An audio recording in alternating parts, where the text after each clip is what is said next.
I don't know why they still call it forbidden if they keep on opening it and still continue to open it. But anyway, I'm just only covering the main show and not the 0 hours. We had the first match, which is Adam Copeland and Kristen Cage versus Kip Sabian and Killswitch. In this match, for an opener, it was pretty solid. I didn't expect there to be some diversity in the patriarchy, but it meant for an exciting match and a pop-up spear too. And we had a reluctant handshake from Kristen, which also was kind of special in its own way. But on to the next match, which is the TNT Championship Match, which is Kyle Fletcher taking on Hiromu Takahashi. And as a first defense of Kyle Fletcher's, this is how you want to start off your reign and have a good match.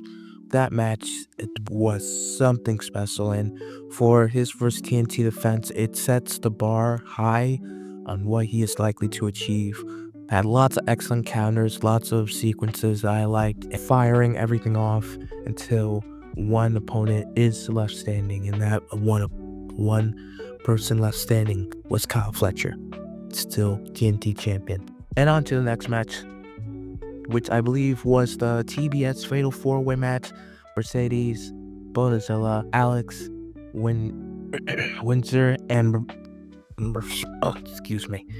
Get it.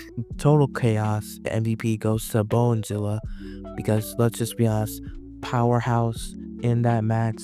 And honestly, the whole match kind of at some point centered around her. And I like that they added in the double person submissions, the moves into the match. It really made sure that everyone had their moment and was involved in the match, and that no one was excluded out of it for too long. Mercedes reversing a razor's edge into a tight squeeze, barely holding on to that TBS championship for another day. And on to the next match, which was Zack Sabre Jr. and Nigel McGuinness for the IWGP Championship. And this is what I always wanted Nigel McGuinness and Bryan Danielson to be when they were doing their last match together. And this match is technical and very impressive to see in sequences, and it's just a fun, nice, like well thought out technician match. Being one of my favorite technicians, Nigel McGuinness and Zack Sabre Jr., they put on one heck of a masterclass for that IWGP Championship. And in the end, Zack Sabre, with the sequences of roll-offs, managed to dig his deeper and still remained IWGP champion. And I almost thought Daniel Garcia was going to turn, but he just aggressively hugged Nigel in the end, which makes me think there's likely going to be something between these two heading down the line.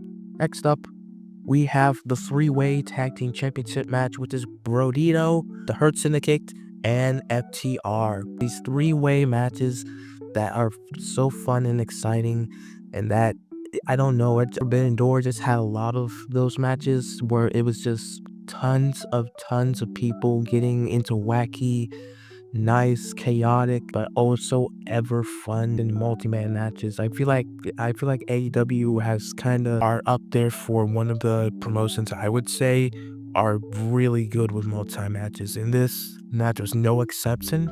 Although the finish was a little shaky, a fun tag team championship match nonetheless. And Brody, though, are your new tag team champions. We have the unified championship match, which was Kazuchika Okada taking on Swerve Strickland. This match was more targeted towards Swerve's knee.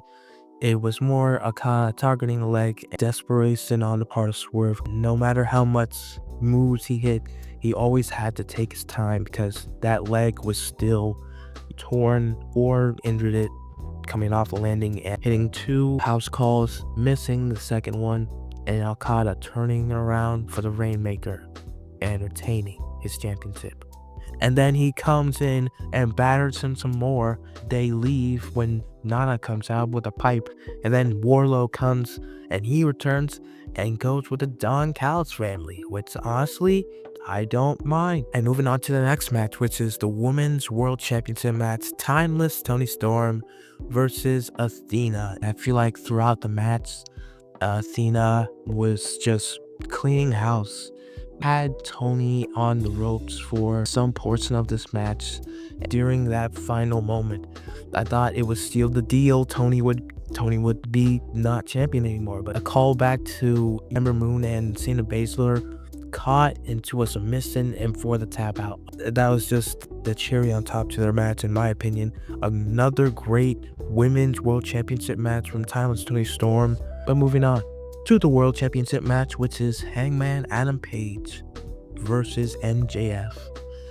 A one of many, in my opinion, because MJF still has his contract, and my goodness, I feel like these two obviously mesh well together. They obviously have their chemistry.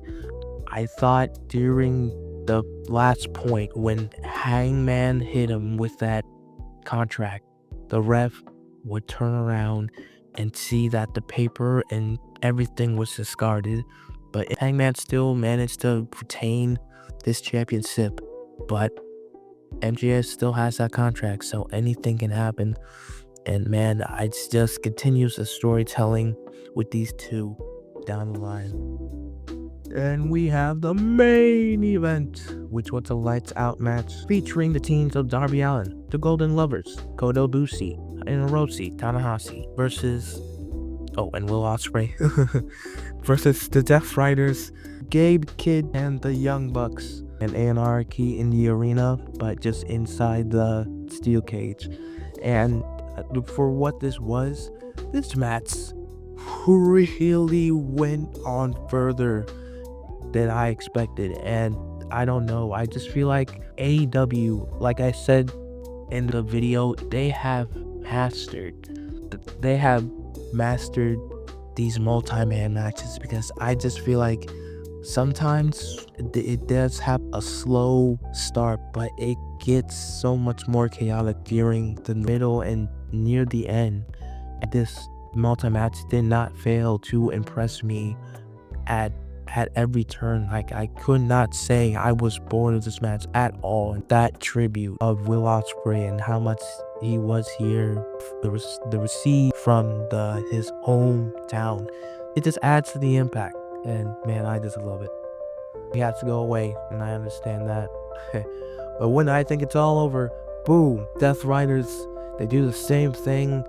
They injure him, just like Bryan Danielson. And I'm in disbelief, and I'm kinda a little pissed, because it's not like you guys can't steal the steel cage. You don't have to wait for it to go up.